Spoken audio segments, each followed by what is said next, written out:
Hi అండి, అందరూ ఎలా ఉన్నారు? అందరూ బాగున్నారా? నేనైతే చాలా బాగున్నాను. అనుడేకి మీకు ఘన స్వాగతం. ఈరోజు శనగపప్పు అలాగే తోటకూర కాంబినేషన్లో తయారు చేసి చూపించబోతున్నాను. అలాగే ఒక బాండీ పెట్టుకొని అది వేడయ్యేంత వరకు ఉన్న తర్వాత కాస్త ఆయిల్ అనేది వేసుకుంటున్నాను.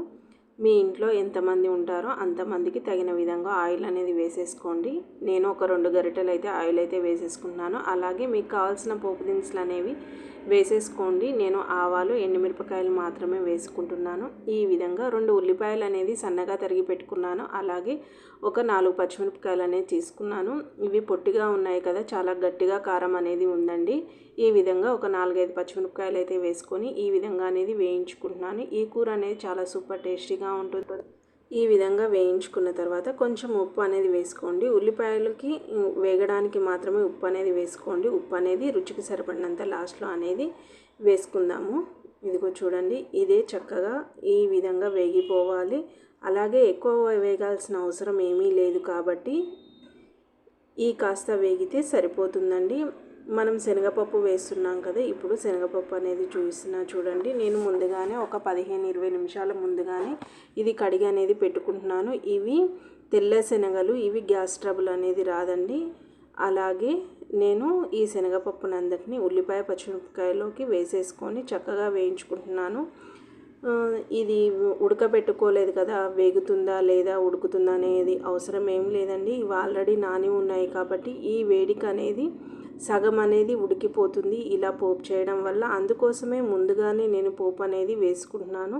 అలాగే కలర్ కోసం పసుపు అనేది వేసుకుంటున్నాను. ఇది మెంతి పసుపు అండి. దీంట్లోనే అన్ని మసాలా దినుసులతో సహా వేసి ఉంటుంది. ఈ విధంగా వేసేసుకోండి. ఈ విధంగా వేసుకున్న తర్వాత నేను 2 సన్నగా తరిగి పెట్టుకున్న టమాటాలు అనేవి కోసి ముందుగానే పక్కకు పెట్టుకున్నాను కదా, అవి కూడా వేసేస్తున్నా చూడండి. కరివేపాకు కూడా మీరు వేసేసుకోండి. ఈ విధంగా వేసుకుంటే కాస్త గుజ్జుగా ఉంటుంది. అలాగే మనం వాటర్ పోసుకోకుండా తోటకూరతోటి, టమాటాతోటి, అలాగే తోటకూరలో ఉన్న వాటర్ తోటి ఈ శనగపప్పు అనేది ఉడికిపోతూ ఉంటుంది. ఇదే విధంగా వేసుకున్నది మొత్తం కలుపుకున్న తర్వాత కొంచెం అల్లం వెల్లుల్లి పేస్ట్ అనేది వేసుకోండి. అప్పటికప్పుడు నూరైనా వేసుకుంటే ఇంకా చాలా సూపర్ టేస్టీగా ఉంటుంది. కొంచెం కారం అనేది వేసుకోండి. మీకు సరిపడినంత కారం అనేది వేసుకోండి. మనం ఏ విధంగా కారం తింటామో అదే విధంగా, ఎందుకంటే నేను పచ్చిమిరపకాయలు, ఎండుమిరపకాయలు అన్నీ వేసుకున్నాను కదా, అందుకోసం మాత్రమే చెప్తున్నాను. మనం కూర క్వాంటిటీ ఎక్కువ తినాలంటే కొంచెం ఉప్పు కారం అనేది తక్కువగా వేసుకుంటేనే మనం ఎక్కువ కూర అనేది తినగలుగుతాము.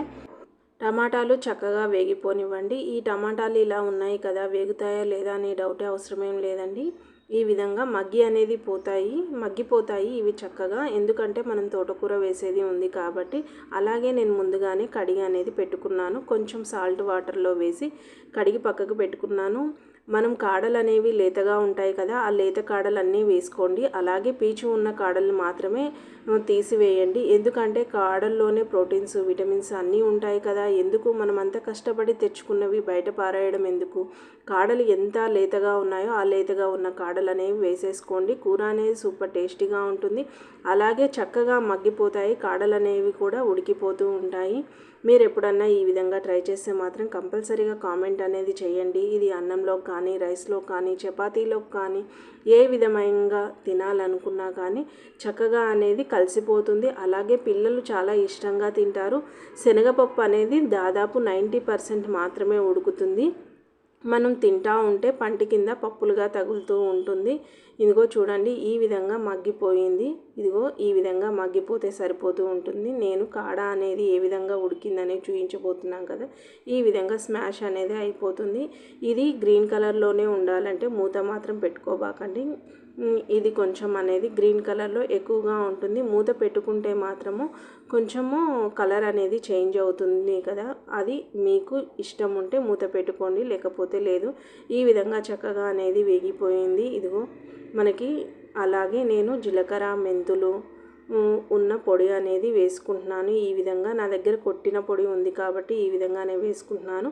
ఇప్పుడు రుచికి సరిపడినంత ఉప్పు అనేది వేసుకోండి. ఈ విధంగా ఉప్పు వేసుకుంటే మనకి ముక్కలకు పట్టుకోకుండా మనం ఎంత తినగలుగుతామో అంత మాత్రమే ఈ కూర అనేది పీల్చుకుంటుంది.